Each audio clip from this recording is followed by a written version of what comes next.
것이다. 우리가 사회주의 할 때는 뭡니까? 개인보다는 공동체를 우선하고 인간 생활의 개선을 목적으로 부동산 문제 등의 해결을 하기 위한 방법을 찾는 시장은 굉장히 효율적이거든요. 근데 그 시장이 고장났어. 자동차 고장난 거랑 똑같은 거 고쳐야죠. 네? 시험과 관련된 부분을 전부터 말씀드리겠습니다. 안녕하십니까. 이제 이번 시간에는 이론 강의로 들어왔어요. 투자론 점프업에서 확인한 것들을 자세히 한 번 더 보는 거죠. 그래서 스텝 2입니다. 그래서 1절에 화폐 시간 가치를 중심으로 보고, 그 다음에 위험의 종류, 그 다음에 위험의 개념과 평균 분산 모형 등을 이제 확인하도록 하겠습니다.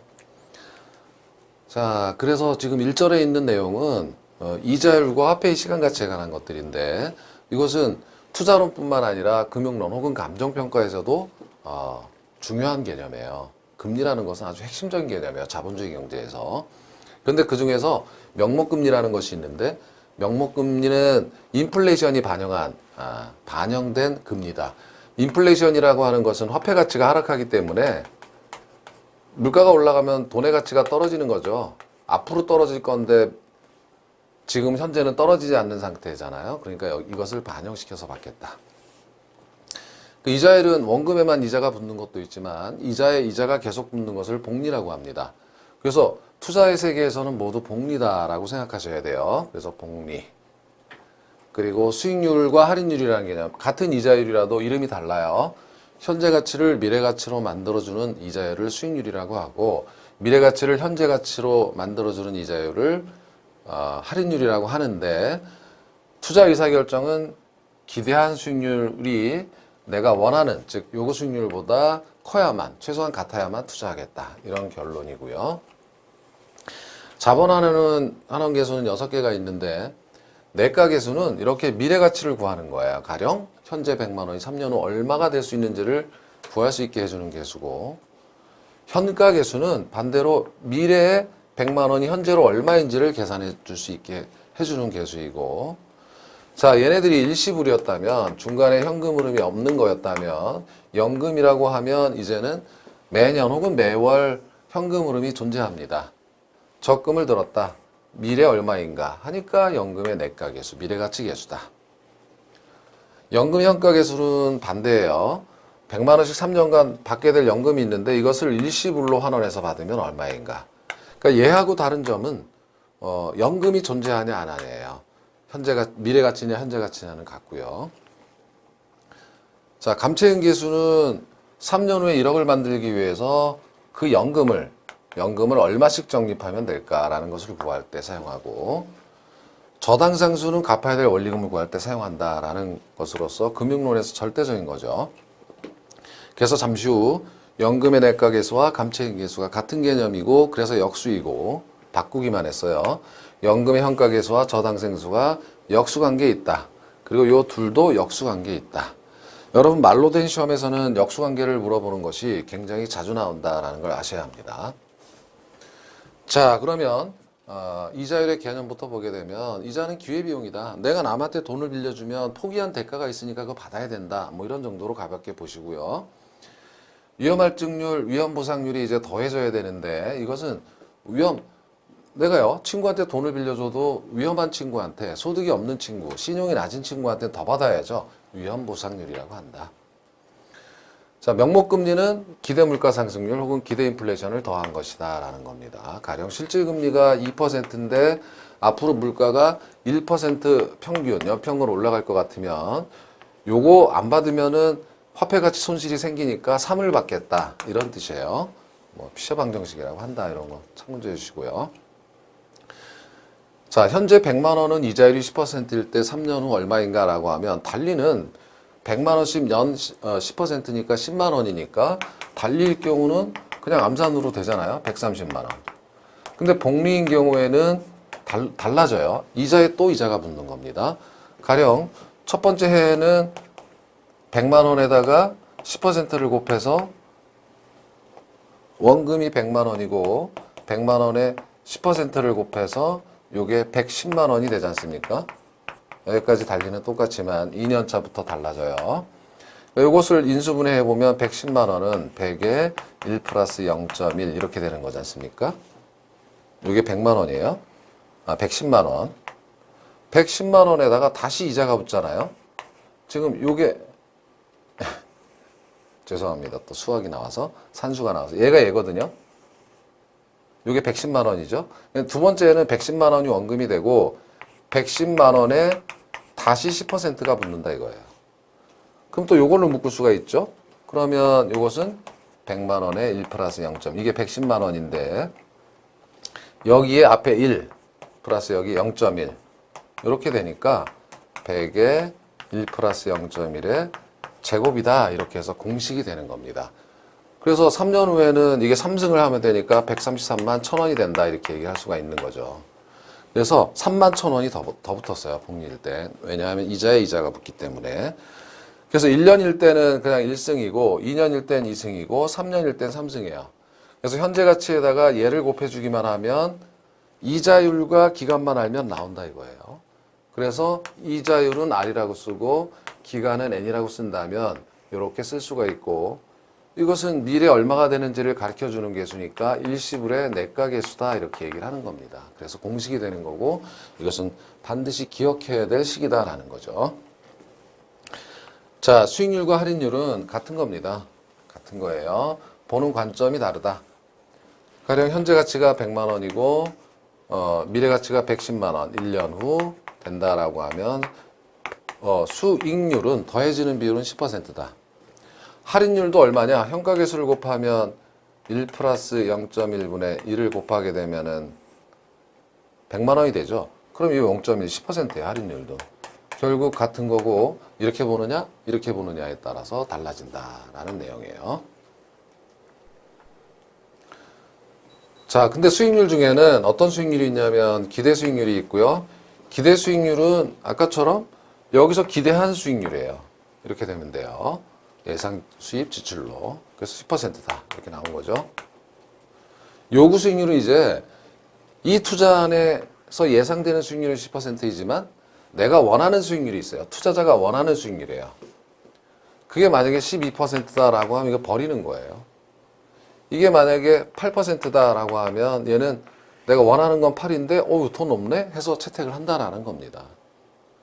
그래서 이 요구 수익률은 다시 다른 방법으로 풀어보면 내가 이런 위험한 부동산에 투자하는데 최소한 은행에서 얻는 이자는 없고 그다음에 위험한 만큼 더 얻고 물가가 상승한다면 그것도 더 얻어야 된다. 그것이 원하는 수익률이다. 이렇게 볼 수가 있는 거고요. 실현 수익률은 이제 사후적으로 검증하는 수익률이기 때문에 투자 의사결정을 할 때는 의미가 없고요. 투자 의사결정을 할 때는 기대 수익률이 원하는 즉 요구 수익률보다 크거나 같아야 된다. 그래야 투자를 하겠다. 자, 라는 내용입니다. 자, 두 번째 주제는 화폐의 시간 가치를 구하는 자본환원 계수를 보는 거예요. 이것이 나오게 되는 근거는 화폐의 시간 가치를 따져봐야 되는 이유는 투자는 현재 이루어지지만 수익은 미래에 들어옵니다. 그럼 현재 100만 원과 미래의 100만 원이 같은 게 아니죠. 100만 원, 100만 원이면 대부분 손해예요. 더 커야 해요. 그래서 미래의 100만 원이 현재로는 얼마인지 이걸 가늠해 볼 수 있어야 한다. 그걸 계산할 수 있어야 된다는 거예요. 그것을 계산할 수 있는 계수가 그것이 자본환원 계수라고 하는 거예요. 내가는 미래 가치의 준말입니다. 자, 여기서는 일시불이 생략된 거예요. 연금이 없는 경우에는. 자, 이 사례를 보면 이자율이 10%일 때 현재 100만 원은 3년 후 얼마인가? 자, 내가 계수가 1 플러스 0.1에 아까 내가 계수는 공식이 1 플러스 R의 N승이다 그랬죠. 1 플러스 0.1에 3승. 얘가 1.331이라는 거예요. 그러면 미래 가치는 133만 1,000원. 1,000원이 된다. 이렇게 되는 거죠. 이런 것을 내가 계수라고 한다. 근데 여기다가 1원을 곱하면 곱하기 1.331 하게 되면 1.331이 나오죠. 그러니까 1원을 이자율 R로 10%로 적립했을 때 N년 후, 3년 후 찾게 되는 금액 자체가 내가 계수와 같다. 이렇게 해서 정의하는 겁니다. 자, 이거는 앞서 점퍼 문제에서 보셨지만 이게 복리이기 때문에 어떤 부지가 매년 10%씩 상승한다 할 때 똑같이 적용될 수 있다. 그래서 여기도 1억 곱하기 1.331을 하게 되면 1억 3,310만 원이 된다. 이렇게 얘기할 수 있다라는 겁니다. 자, 그런데 이제 현가계수를 보기로 해요. 현가계수는 이제 반대죠. 현가계수는 둘이 역수기 때문에 묶었는데 현가계수인 경우에는 가령 3년 후에 아까 같은 경우에요. 3년 후에 133만 천 원은 현재 가치로 얼마이냐라고 하면 아까 보셨잖아요. 현재 100만 원이 133만 천 원이 됐잖아요. 그러면 3년 후에 133만 천 원은 현재 가치로 당연히 100만 원이 되겠죠. 그러니까 방향만 다르지 결국 같은 거다 이거예요. 수익률은 곧 할인율이다라고 하는 것과 같은 겁니다. 그래서 얘가 내가계수라면 현가계수는 역수라는 거예요. 그래서 현가계수는 1 플러스 R의 N승분의 1. 역수는 이렇게 되는 거죠. 그래서 이거는 참고적으로 여기다 곱해보면 100만 원의 숫자가 나온다. 현가계수는 주어진 거예요. 133만 천 원에 0.7513을 곱하면 100만 원이 나온다. 둘은 역수관계에 있다. 이렇게 보시면 되는 겁니다. 자, 이번엔 연금이 들어갔어요. 연금. 자, 연금을 보게 되면 매월 100만 원씩 하게 되니까 얘가 연금이에요. 100만 원. 자, 이게 다 100만 원입니다. 6% 이자율로 20년간 계속 적립한다면 자, 월복리 20년짜리 6%는 이거 주어지는 겁니다. 462.0489 해가지고 여기 100만 원에 462.0489를 곱하면 가령 4억 6,200 여기까지만 쓸게요. 이렇게 나온다는 거예요. 그래서 연금을 알게 되면 그 미래 가치를 구할 수 있는 계수가 되겠다라는 거죠. 근데 만약에 이 연금이 1원이라면 1원에다가 462. 뭐 이렇게 곱하면 당연히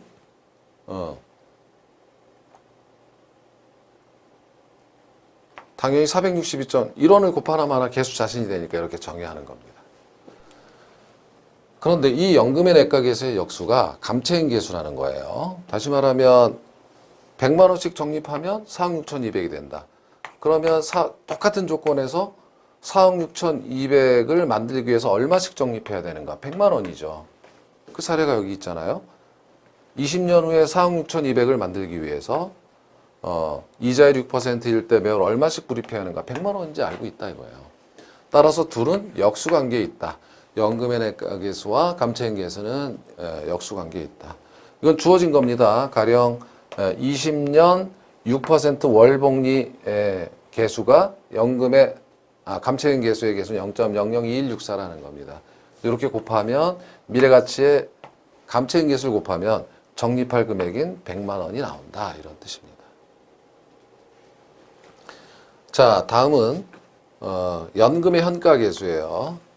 자, 연금이 있고 연금의 내가계수에서는 여기 미래가치를 구했지만 이 경우에는 현재 가치를 구하는 겁니다. 자, 100만 원씩 내가 앞으로 20년 동안 받게 될 국민연금이 있는데 이걸 일시불로 환원하면 얼마인가?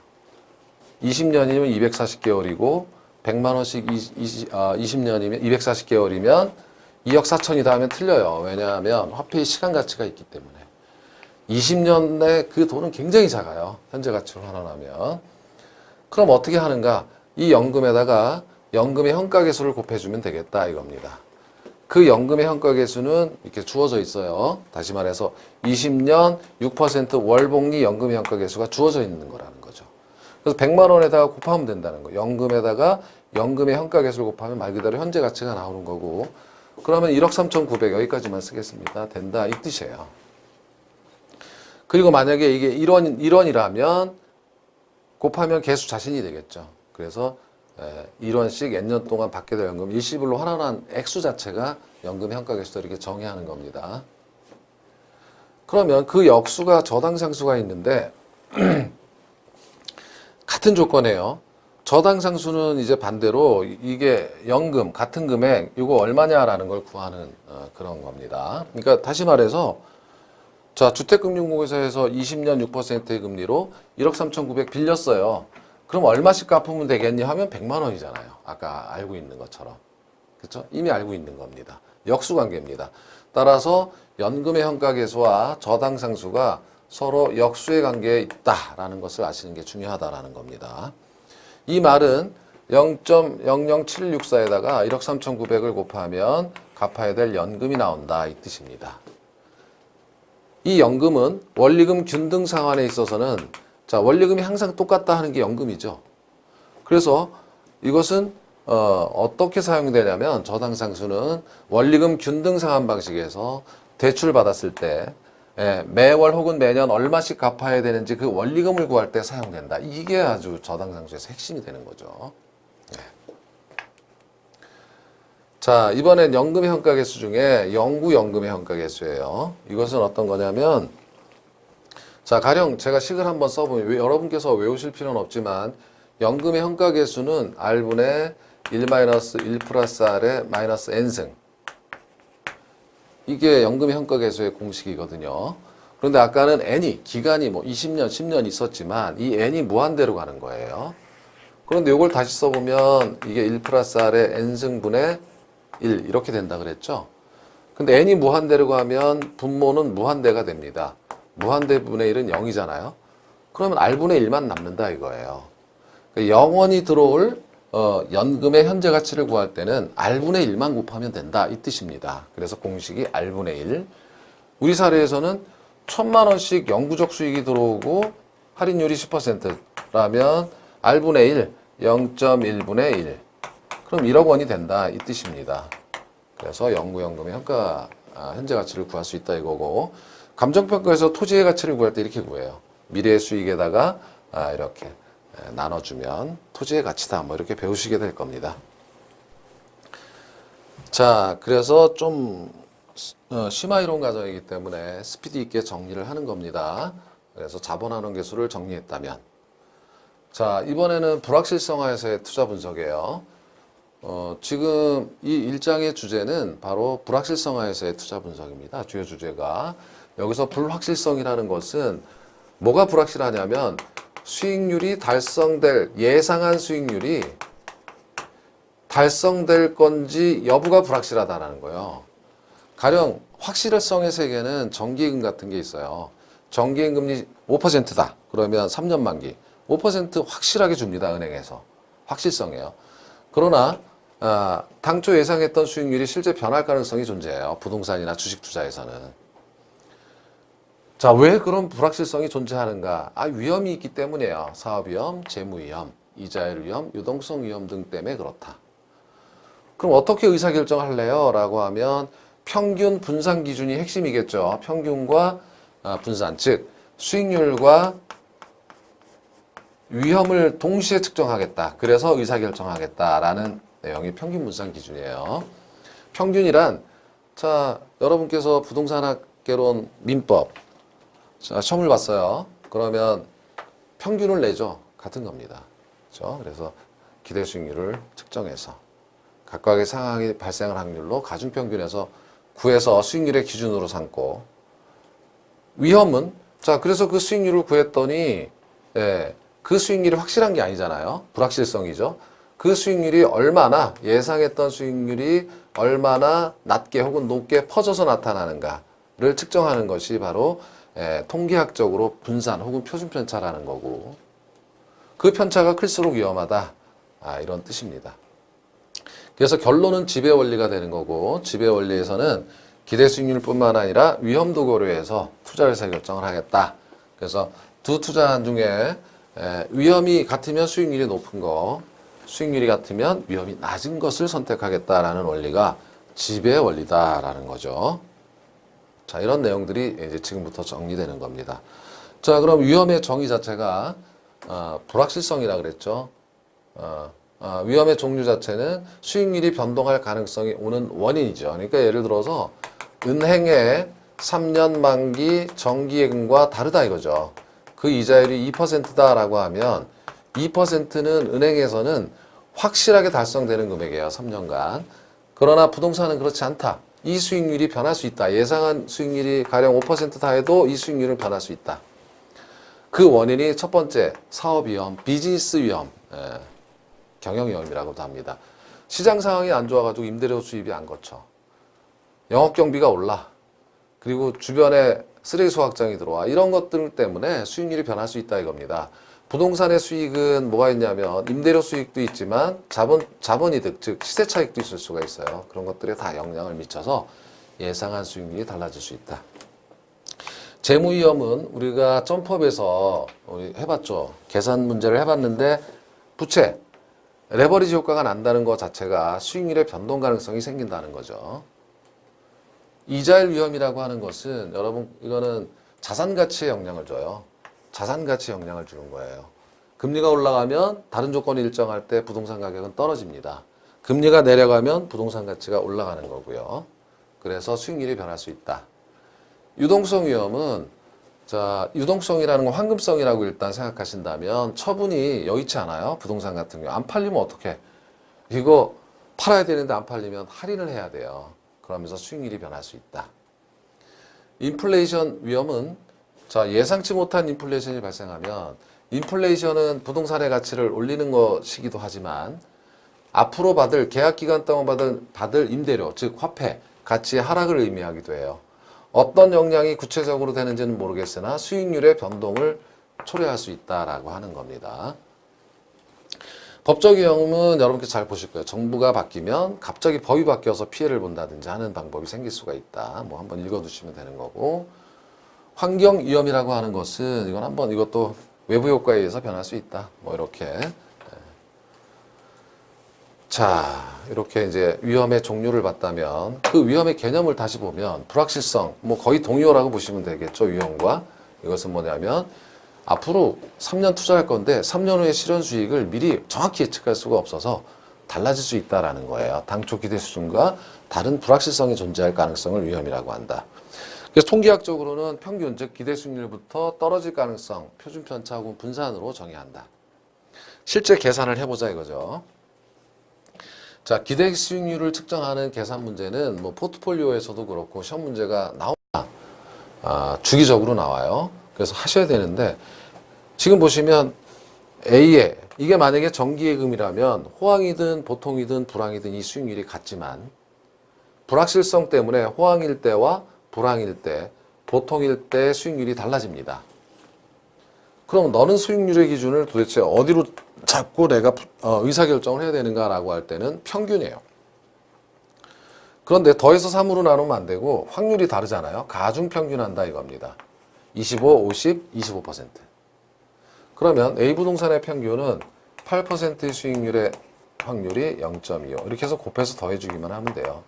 5%일 때는 50%, 그죠? 더하기 4%일 확률은 역시 25% 곱하기 0.25 해서 더해주면 이제 되는 건데 이건 4분의 1이죠. 그러니까 2%입니다.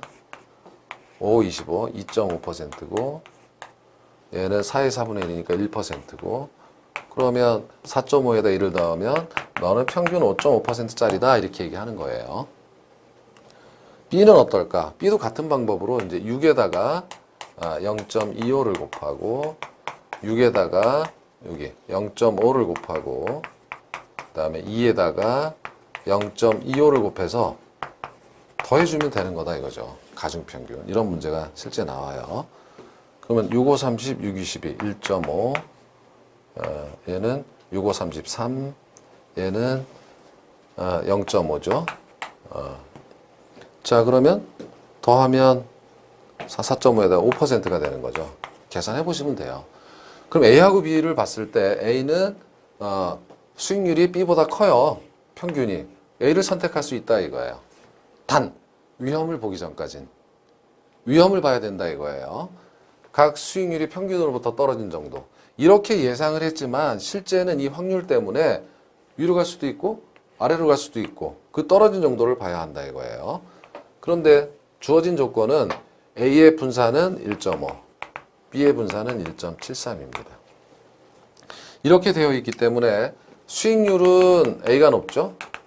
근데 위험도 A가 낮아요. 수익률도 높고 위험도 낮아요. 그럼 얘는 당연히 버려야죠. 얘를 선택한다 이 뜻입니다. 이것을 우리는 지배의 원리라고 한다. 즉 지배의 원리라고 하는 것은 자 이런 경우죠. A하고 B를 보게 되면 A, B는 위험, 가령 분산이 2%다. 같은데 수익률은 B보다 A가 높잖아요. 그러면 A는 B를 지배한다 이렇게 얘기하는 겁니다. 그래서 이렇게 되는 거고 이런 경우뿐만 아니라 A씨하고도 마찬가지예요. 가령 수익률이 기대 수익률이 5%인데 같죠? 근데 위험이 C가 더 커요. 이럴 땐 당연히 어떻습니까?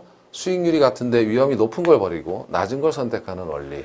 이것이 지배 원리다 이렇게 얘기할 수 있는 겁니다. 자, 그런데 이 경우 D는 어떨까라는 거예요. 가령 여기가 7%고 여기가 4%다라고 하면 자, A하고 D는 지금 어떠냐면 뭐가 나은지 알 수가 없어요. D는 위험이 크지만 수익도 그만큼 크기 때문에 이것은 위험과 수익의 상쇄관계, 상충관계다 이렇게 얘기할 수가 있다는 겁니다. 그것이 바로 여기에 써 있어요. 그래서 지금 이렇게 주어진 위험에서 가장 높은 수익을 주는 자산들을 연결한 곡선을 효율적 프론티어라고 한다. 효율적 전선이라고 해요. 그러면 BC는 뭐 다 여기 투자 가능 집합이 이 아래에 있는데 이거 다 지배해버리는 거고 이 선상의 하나를 선택해야 된다. 그럼 A냐 D냐라고 얘기할 때는 이것은 위험과 수익의 상충관계에 있기 때문에 이것은 투자자의 위험에 대한 태도에 따라 선택이 달라질 수 있다 이렇게 얘기하시면 된다는 거예요. 결론적으로 얘기하면 위험의 P형 투자자를 가정할 때 보수적 투자자는 A를, 공격적 투자자는 위험이 높아도 수익이 높은 D를 선택한다. 이렇게 이제 하시면 되는 거예요. 여러분 여기서 보수적인지 공격적인지 여러분께서 A, D 어떤 게 좋을지 한번 선택해 보면 여러분 성향이 나오시는 거예요. 자, 그런데 이럴 수 있어요. 이제 가끔 과거에 나왔던 것 중에 하나가 분산계수 혹은 변이계수라는 건데 자, 가령 A하고 D하고 B하고 C는 버렸죠. A가 수익률이 위험이 2%고 얘가 6%고 가령 얘가 3%고 얘가 12%다 이렇게 가정을 한번 해보는 거예요. 4% 하면 똑같아지죠. 네. 이렇게 해본다면 자, 이렇게 나눠도 돼요. 그러면 항상 분수는 분모 한 단위당 분자의 크기, 분모는 수익률 하나당 표준묘차는 위험이죠. 위험은 몇 퍼센트. 이렇게 나눠보면 자, A는 어떻게 됩니까? A는 자, 표준편차 위험은 2고 그 다음에 기대 수익률은 3이죠. 그러니까 얘는 3분의 2예요. 0.67 이렇게 되겠죠. B는 아니네. 자, 다시 지금 A는 수익률이 6이네요. 6. 3이 아니라 6이고 위험이 2잖아요. A는. 그러면 3분의 1이니까 이건 0.33 이렇게 되는 거고 B는 어떻게 됩니까? 3하고 10이죠. 그러니까 12분의 3이니까 4분의 1이니까 0.25 이렇게 되는 겁니다. 그러니까 B가 더 우월하죠. 위험이 더 적으니까 수익률 한 단위당. 이렇게 하나 이렇게 거꾸로 나누나 같다 이거예요. 거꾸로 나누면 2분의 6이잖아요. 그럼 3이죠. 이 3의 의미는 위험 한 단위당 수익이 3이 들어있다. 얘는 3분의 10이니까 4가 되죠. 그럼 얘는 위험 하나당 수익이 4개가 들어있으니까 얘가 더 좋은 거죠. 그래서 어떻게 보더라도 B를 선택해야 된다. 이런 거죠. 이런 것이 변이계수, 분산계수다. 자, 그럼 아까 말씀드렸던 위험에 대한 태도가 다 다르다 했는데 그럼 위험에 대한 태도, 여러분 시험에서 아주 자주 나오는 게 무차별 곡선이에요. 이걸 이해하기가 어려우실 것 같아요. 경제학이니까. 무차별이라는 것은 차별이 없는 이 뜻이에요. 앞에 없을 무자에 차별. 차별이 없다는 것은 효용이 같다는 거예요. 그래서 이것을 등효용 곡선 이렇게 번역하는 게 더 맞을 것 같은데 용어가 돼버리는 바람에 다시 말하면 지금 A점이나 B점이나 갑이라는 사람의 효용에 변화가 없는 곡선이다 이 뜻이에요. A 투자자산이나 B 투자자산이나 효용에 변화가 없다는 뜻은 가령 A는 위험이 3%고 수익이 5%인데 B는 위험이 4%고 수익이 7%다. 이렇게 돼서 이렇게 위험이 증가하는 만큼 수익도 증가했기 때문에 A나 B에 대한 갑이라는 사람의 효용은 변화가 없다. 차별이 없다. 그런 곡선이라는 뜻이에요. 그래서 당연히 이거는 우상향하겠죠. 우상향한다는 것은 위험이 클 때 수익도 커져야만 동일한 만족을 느낄 수 있다. 그래야 무차별한다. 이런 뜻이겠죠. 그럼 이게 직선이 아니라 이렇게 볼록한 콘벡스라고 하는데 영어로는 이런 커브를 보이는 이유는 이게 이렇게 직선이 아니라 이렇게 된다는 것은 체증한다는 얘기예요. 다시 말해서 한 단위 위험이 증가할 때마다 그 이전보다 더 높은 수익을 요구하는 투자자의 유형이에요. 그래서 이러한 유형을 위험 회피형이라고 한다. 위험한 거 안 한다가 아니라 동일한 효용을 얻기 위해서 한 단위 위험이 증가할 때 더 큰 수익이 체증해야 됩니다. 하나씩 더 갈 때마다. 그래서 합리적인 투자자예요. 이 투자자는 합리적인 태도다. 이렇게. 그런데 위험 회피형 투자자 중에서도 이렇게 다를 수가 있다라는 거죠. 가령 노란색은 갑이라는 투자자고 하늘색은 을이라는 투자자라면 갑과 을은 이게 콘벡스한 커브를 보이는 무차별 곡선을 갖고 있기 때문에 모두 위험 회피형 투자자 맞고 합리적이에요. 그러나 갑과 을의 차이점이 있다면 가령 A, B, 여기 C가 있다고 가정했을 때 을은 B를 버려요. 을 입장에서는 자 이렇게 한 단위 위험이 증가할 때 체증하는 거는 맞지만 B로서는 만족을 못 느끼고 B보다 더 높은 수익을 주어야만 선택하는 거죠. 효용을 갖게 느끼는 거죠. 그러니까 을은 굉장히 보수적이라는 거예요. 반대로 상대적으로 갑은 을보다 공격적이라는 거죠. 그러니까 위험한 단위에 대해서 조금만 수익이 증가해도 선택했지만 갑은 을은 더 높아야만 선택했잖아요. 그래서 여러분께서 무차별 곡선이 가파를수록 보수적 투자자고 완만할수록 공격적 투자자다. 이렇게 이제 정의할 수 있는. 이게 시험에 안 나오지 않아요. 나옵니다. 어려운 내용이죠. 그래서 이렇게 정리를 해두시고. 자, 위험 중립적인 투자자는 이거는 위험을 직선이에요, 사실은. 그러니까 위험을 아예 고려하지 않아요. 이거는 비이성적이죠. 수익만 보고 투자한다. 위험 선호형 투자자는 이거는 말도 안 되는 거죠. 가령 위험이 2%에서 10%로 증가하는데도 불구하고 그러면 이게 뭡니까? 수익이 10인데 가령 5%로 근데 A 자산과 B 자산의 효용을 똑같이 느끼는 투자자잖아요. 이게 말이 됩니까? 이렇게 되면 A에서 B로 갈 때 수익도 줄고 위험도 늘었는데 A와 B의 효용이 같다 이렇게 느껴서 투자를 기꺼이 하는 투자자는 리스크 러버다. 리스크 러빙이다. 위험을 선호하는 투자자다 이겁니다. 여러분께서 로또를 사는 행위를 보면 이렇다 이겁니다. 가령 로또는 한 번 걸리면 대박이지만 평균 수익률을 따져보면 형편없어요. 기대 수익률을 따져. 걸리면 대박이지만. 그래서 위험이 크지만 한 번 걸리면 대박을 쫓기 위해서 위험을 선호하는 비이성적인 투자자를 바로 위험 선호형 투자자다 이렇게 얘기하는 겁니다. 로또 자주 사시잖아요, 여러분. 위험, 리스크를 러빙하는 분들입니다. 그래서 결국은 그렇게 보시면 되고, 자, 또 평균 분산 모형에서는 이런 것들이 간혹 지문에 나타내 단순한 내용인데, 그럼 이런 리스크를 트리트먼트 이걸 번역했겠죠. 다루는 방법은 위험한 거 안 하면 된다. 정기예금만 가입하겠다. 보수적으로 예측하겠다. 수익은 높게, 그 다음에 수익은 낮게, 비용은 가능한 높게 추정해서 의사결정에 반영하겠다. 위험 조정 할인율, 그 투자안의 수익을 현재 가치로 만들 때 위험 조정 할인율을 높이겠다. 높여서 낮게 평가하겠다라는 거죠. 현재 가치로 판단할 때. 이런 것도 한번 들어보시면 되고, 좀 더 정교한 위험 관리 방법으로는 4가지가 있는데, 얘는 같아요. 위험한 거 안 한다. 위험 보유는 위험을 피할 수 있는 방법이 없을 때는 그냥 가져가야 돼요. 자, 이게 노란색 2개가 있는 이유는 둘을 비교하는 정도. 위험 회피는 안 한다고 위험 전가는 남한테 떠넘긴다 하긴 하는데 제3의 계약자나 보험 드는 것도 위험을 리스크를 보험회사에 전가하는 거예요. 이렇게 하겠다라는 거죠.